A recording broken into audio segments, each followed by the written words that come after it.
හොඳට සුද්ධ කරගත්ත සාමාන්‍ය ප්‍රමාණයේ මාළු දෙන්නේ.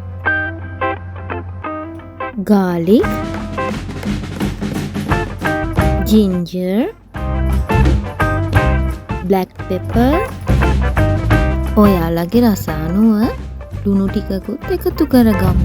මේ ඔක්කොම අපි දැන් හොඳට ක්‍රීම් එකක් වෙනකන් තලා ගන්න ඕනේ. මේ හදන්නේ මැරිනේට් කරන්න අවශ්‍ය ක්‍රීම් එකක් හදාගන්නයි. බටර් ටීස්පූන්.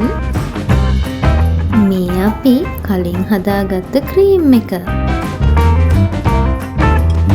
ඔක්කොම අපි දැන් හොඳට ක්‍රීම් එකක් වෙනකන් තලා ගන්න ඕනේ.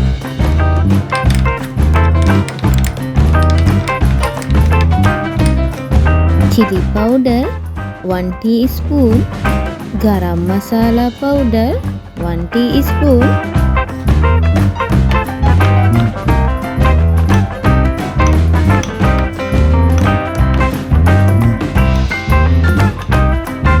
දැන් මෙන්න මේ විදිහට අපි කලින් හදාගත්ත මික්ස්චර් එක මාළු දෙන්නගේ ගා ගන්න ඕනේ.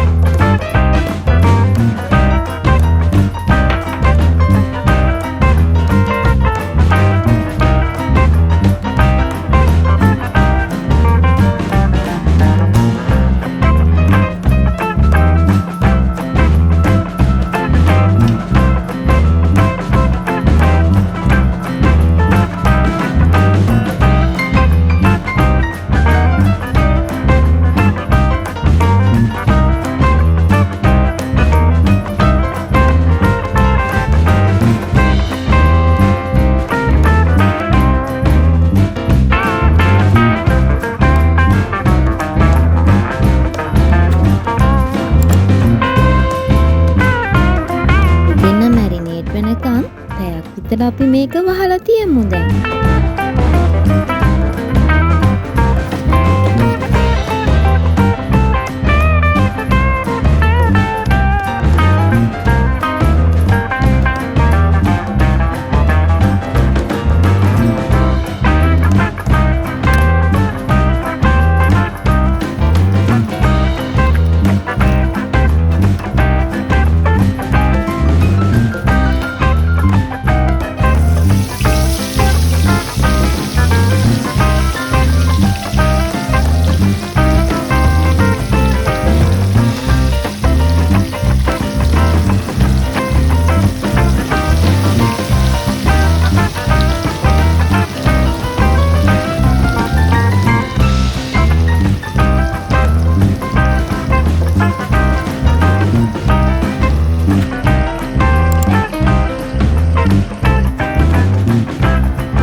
fish fry එක ready.